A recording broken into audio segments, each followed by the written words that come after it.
Ô joie, belle étincelle divine, fille de l'Élysée, nous entrons ivres d'enthousiasme, ô déesse céleste, dans ton sanctuaire. Ton charme réunit ce que le monde avait séparé. Tous les hommes redeviennent frères lorsque se déploie ton aile douce.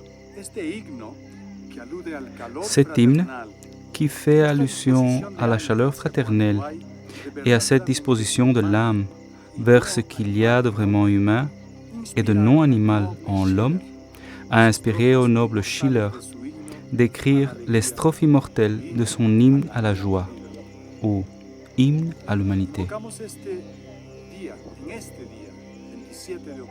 Nous invoquons en ce jour du 27 octobre 2019 la paix intérieure en l'être humain.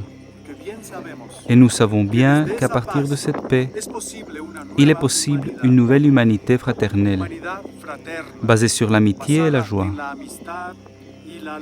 Mais pour que cela se réalise, nous devons chercher en notre intérieur la cause de la discorde. Cette discorde qui nous éloigne de l'influence bénigne de notre réelle nature. Je crois qu'il est important que pour que l'humanité entre dans la nouvelle culture de l'amour fraternel, doit tout d'abord comprendre et expérimenter sa réelle nature. Cette réelle nature qui est composée d'amour, de joie, de bonheur, de bienveillance, de considération et aussi de reconnaissance du sacré en l'autre personne, et donc de compassion et de compréhension des défauts de nos frères.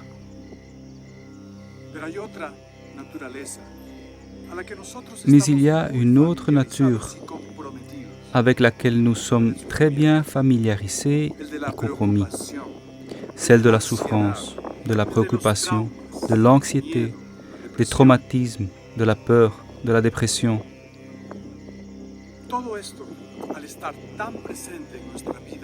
En étant aussi présent tout cela dans notre vie quotidienne,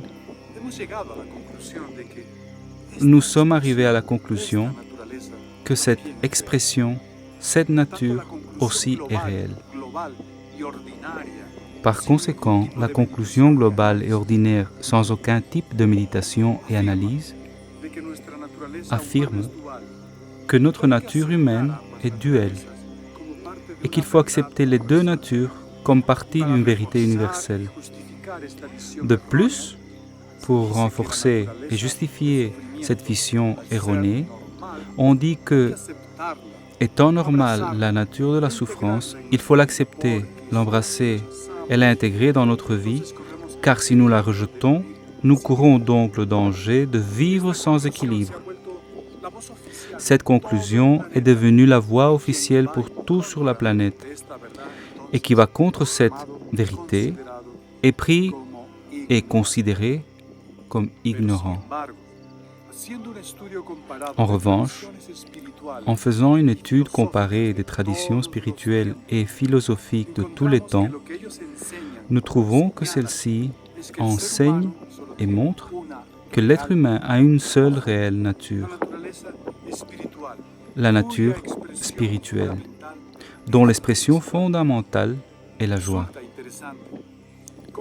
Il résulte intéressant comment la nouvelle psychologie transpersonnelle, dénominée la quatrième force de la psychologie, s'est occupée de reconnaître et d'exalter la condition spirituelle de l'être humain depuis les années 50.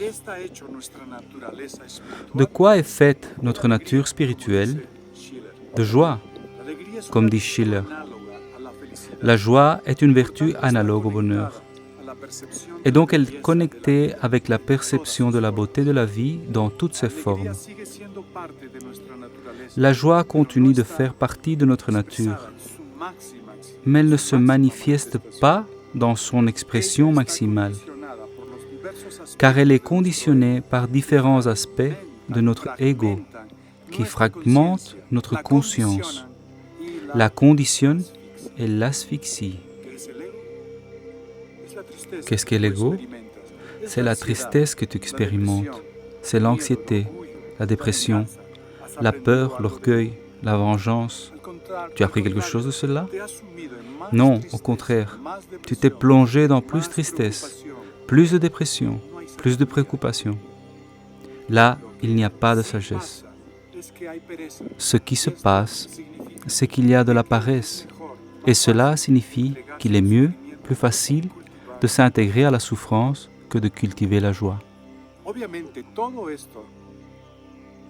Évidemment, tout cela ne fait pas partie du dessein humain d'origine. Définitivement non.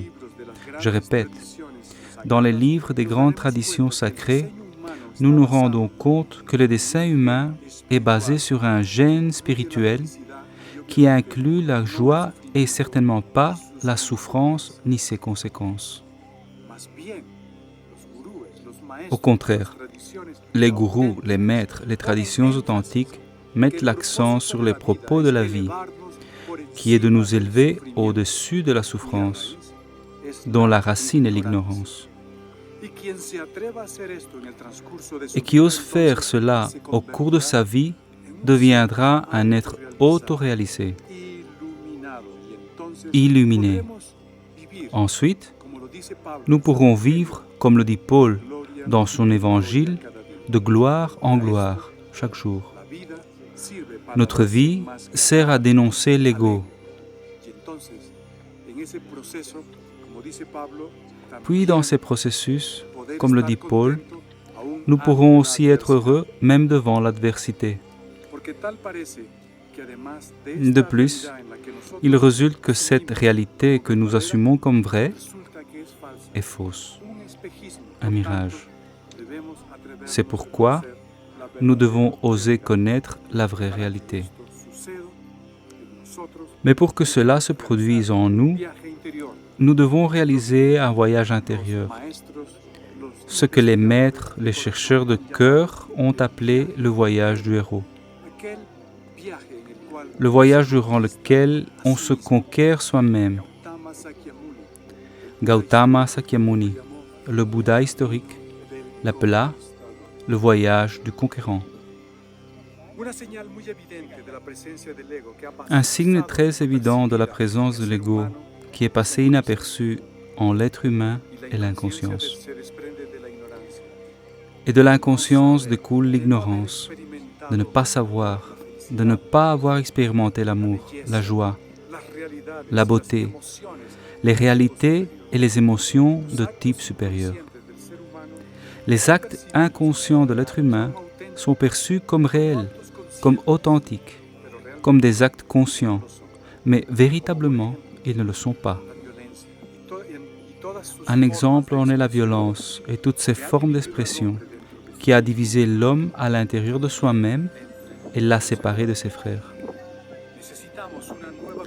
Nous avons besoin d'une nouvelle culture et la première chose qu'un homme doit faire pour conquérir sa nature spirituelle est de travailler pour sa régénération.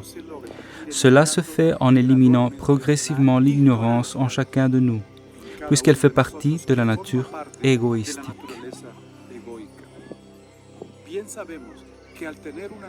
Nous savons bien qu'en ayant une nature égoïstique, le traitement entre les êtres humains, le traitement prédominant est la cruauté.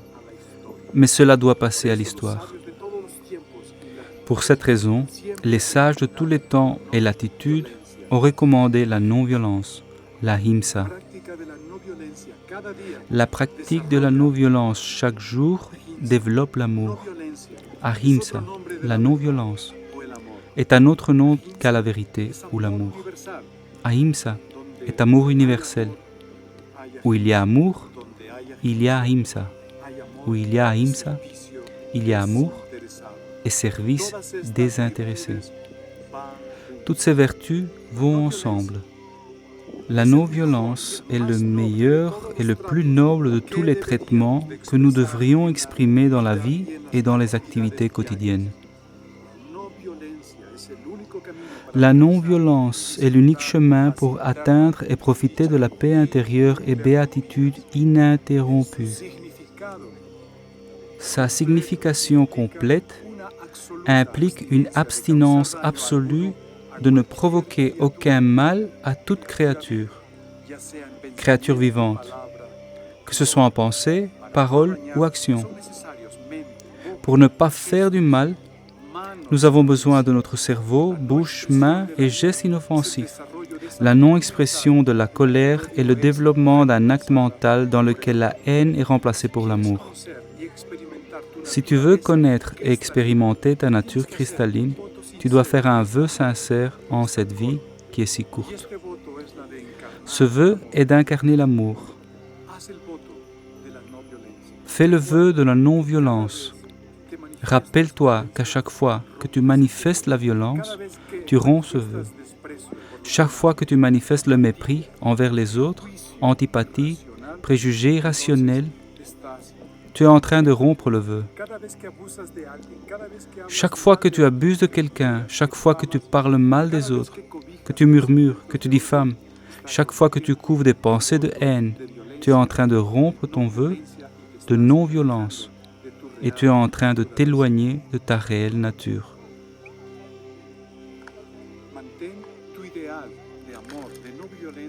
Maintiens ton idéal d'amour, de non-violence devant toi. Efforce-toi de l'atteindre. Même si tes pas sont incertains au début, aie une image mentale claire de la non-violence et de ses incommensurables avantages. Si tu arrives à la pratiquer pendant quelques mois, les pensées de vengeance, en n'ayant pas l'opportunité de se manifester extérieurement, mourront par eux-mêmes. Et petit à petit, tu atteindras la paix intérieure, tant souhaitée, tant désirée, dans le cœur de chaque être humain. Je veux terminer ce message du jour de la paix intérieure avec les paroles d'un poème de Schiller que mit Beethoven au début de la 9e symphonie. Ô amis, pas de ces accents. Laissez-nous en entonner des plus agréables et des plus joyeux. Joie, joie. Joyeux jour de la paix intérieure.